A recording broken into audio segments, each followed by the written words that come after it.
This is the question. How long is that going to last in season 3? I don't know, 15, 20 minutes?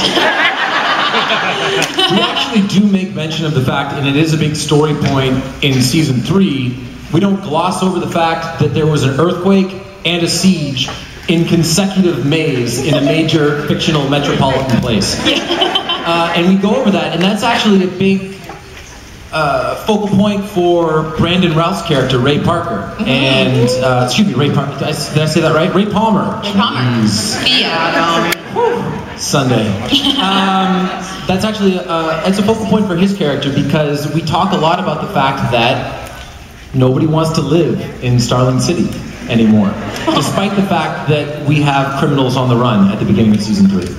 We're very, very excited while talking about all the different characters. I mean, every time I go on the internet, there's a new superhero or a new villain that's being attached to season 3 of Arrow. How exciting is it for you, not only just the success of Arrow, but seeing all these really cool, iconic DC characters coming to the TV? So, I feel like everyone is going to know this if you're in this room, and if you're not, you might be in the wrong room. But we have Ra's al Ghul coming in season 3 of Arrow. And the reaction in Hall H at San Diego Comic-Con when they heard his name and they saw that introduction in the teaser was the greatest reaction that I've ever heard in my entire life. It wasn't a cheer, it was more like a, oh!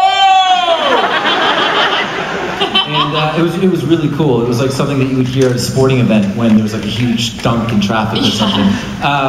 It's what DC is allowing us to do on an ongoing basis with the show is incredibly rewarding because we have given them 2 seasons. The results have been really good, and they're giving us great characters. We were talking backstage about all the new superhero-driven stories that are coming to fall, coming to TV, like Gotham, The Flash, but it was really Arrow that started this for everyone, for, establishing these iconic characters and doing them right. What did Arrow do that was right that they couldn't get right beforehand? Well, Arrow has been created by people that love comic books. And it was created in coordination and with the full participation of DC. We're not trying to make a TV show. We're trying to make something that's incredibly cinematic. We're trying to make something that's ostensibly a graphic novel. And it's as we've discovered, these iconic poses and the canon of the comics and bringing that into the show that it really found its legs. We were very much, for our first 9 episodes or so, we were very much an episodic television show, villain of the week, standalone story, and that's because we were trying to find what worked for the show. And now it's heavily serialized, and we embrace the iconic elements. But like we were saying, when I read reviews of Arrow in 2012, it was like, oh, the pilot's good, but as we know, comic book shows don't really work on TV. Right. Sorry, I feel like I'm not facing you guys at all. And now, of course, this fall we have Gotham, we have The Flash, we have Constantine, we have iZombie. There's what's that show on ABC? Agents? I can't remember. No, but Netflix is doing all the cool stuff with Marvel and of course it's called Agents of S.H.I.E.L.D. Agents of S.H.I.E.L.D. And what's the spin-off show that they're doing of that? It's like Agent Carter. That's a really cool idea. I would love, instead of doing 23 episodes of Arrow, I'd love to do like 17, and then in the middle of the year we can do 6 episodes of the Suicide Squad. Yeah. And I can go on vacation. Well, speaking about how busy you are, you recently tweeted, working on the West Coast right now, working on the East Coast this afternoon, searching for a flux capacitor on eBay. That's right. So just how busy are you, sir? We are, and not only that, but we're getting ready for a big, our 8th episode this year, and Flash's 8th episode is a big 2-night crossover event, which is going to be amazing.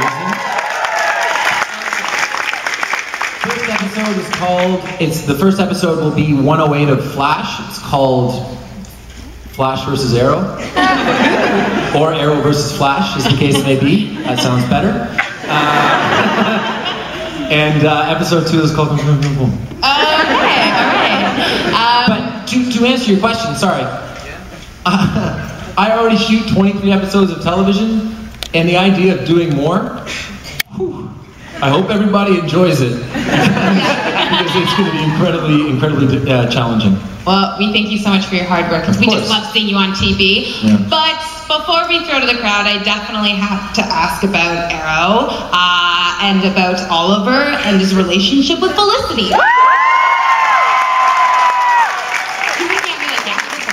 I know you can't say too much, but I would just like to know if there's anything you can tease us about season 3, perhaps if there's going to be a kiss, perhaps if there's anything intimate. I need to know. Okay, so I went home on like sometime this week, and I was taking a nap. It's a true story. And I logged on to my Twitter, and I saw an image from episode 301 of Felicity and I, and I immediately thought that the premiere had leaked. And I didn't realize that it was a preview, because the image that was released was like the 8th most important thing that happens in the episode. It's a crazy episode, and sets the tones for the entire season. But yeah, Oliver and we learn a lot about Oliver and his relationship with Felicity and their feelings or lack thereof for one another in the premiere. Why do you think fans are honestly obsessed with this relationship? Like, what do these two bring out in each other that fans are just driven and just attached to? I'm not sure. We like working with one another. We are good friends in real life, and we have, you know, she really blended in well, because David and I, in the first season, we had something that we would call Foundry Fridays. So we'd be in the Arrow Cave, whatever we call it, and we would have like 12 pages of dialogue to get through, which, putting things in perspective, we do days like that where we jam a bunch of stuff in, because every episode is like a finale, and we have big things happening in every episode, and if we weren't able to have this one day where we could get through a huge chunk of the episode, then we wouldn't be able to do all the stuff that we do. So, you know, David and I would goof around, because it's really the only way that you can get through a day like that.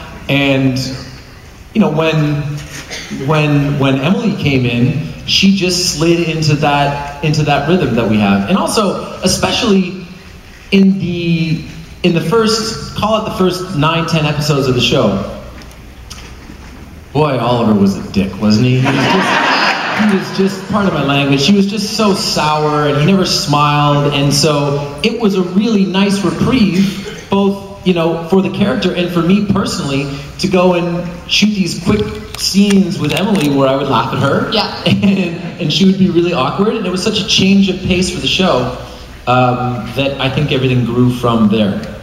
I think Felicity brings out the best in Oliver. Yes, and it's quite lovely right now, because we are shooting episode 305, which is titled The Secret Origin of Felicity Smoke. Yay!